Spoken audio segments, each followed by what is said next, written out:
Behind straight faces, Elon Musk tells us that the left is the party of murder. Matt Walsh says the left wants me dead. And Stephen Crowder, in his own heroic wisdom and Christian principles, declares that grace has expired and it's time for lawful defensive violence against the left, whilst deliberately refusing to specify what the fuck that means. Touching, really. If irony could pay rent, these men would be the landlords.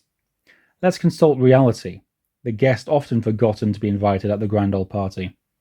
The CSIS terrorism database consistently shows that the far right is responsible for the majority of domestic terrorist incidents in recent years. Not both sides, not a little here, a little there, the majority. And something happened after the turn of 2016, and there's zero prizes for guessing what the catalyst was.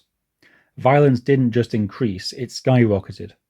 Data shows a structural shift, attacks on political targets, i.e. elected officials, candidates, party offices.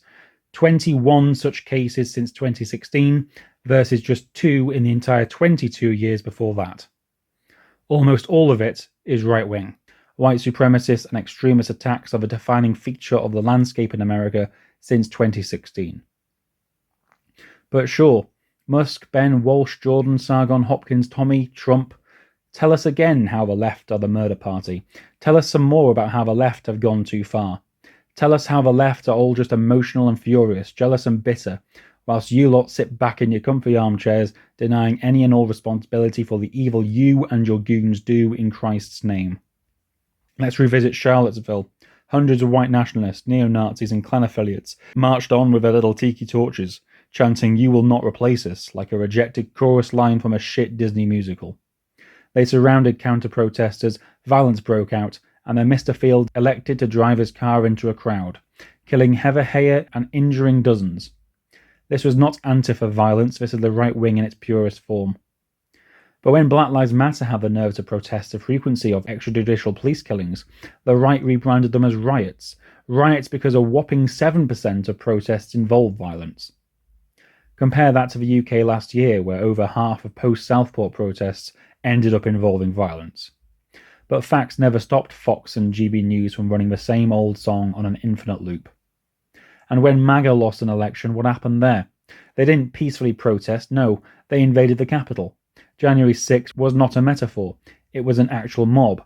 And yet Republican senators like Josh Hawley, Ted Cruz, Ron Johnson, Rand Paul, Tommy Tuberville, and Rick Scott not only downplayed it, they objected to certifying the results.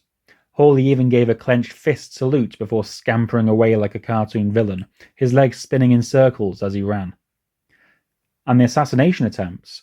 2023, a man crashes a truck into the White House barriers, waving a Nazi flag and saying he wants to kill the president.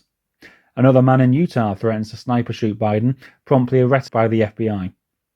In 2018, mail bombs were sent to Obama, Biden, Clinton, Harris, Cory Booker and Maxine Walters.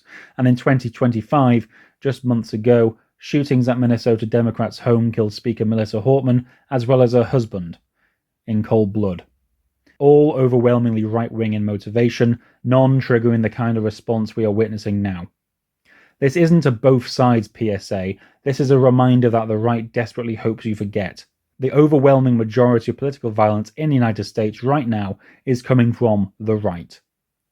And if you are a legal migrant, a US citizen even, with dark skin who dares warn us against the dangers of white supremacy and its ardent thugs, the golden boy whose death they're insisting you to hang your head in shame over now, believe that that counts as proof you failed to assimilate into an American culture, and he will thus label you as an invader and call for your deportation. That's exactly what was done when Kirk cited Omar Fatah's speech on the subject whilst running for mayor of Minneapolis. And now that Charlie Kirk is gone, the narrative's appeal has cranked up. Now the idea that the left is the party of violence, of murder, of death, is a much easier pill to swallow even for moderates. The more noise they make, the more attention the narrative gets, and further, the more normal it becomes. That is their objective, and that's their hope for America's conscience. Package it all up along with the word of Christ, and there you have it, a moral high ground. A high ground compiled by the manure of their critics' corpses. And where else are these types to preach their holy gospels from? For years, the populist talking heads excuse their loyal mobs as patriots, their assassins as lone wolves, their terrorism as moral defense.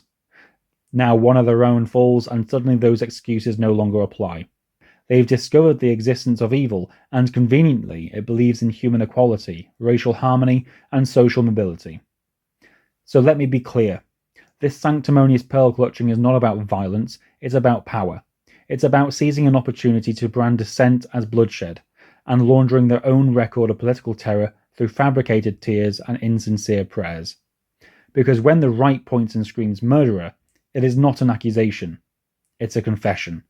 And all it takes to prove that is to hold up a mirror.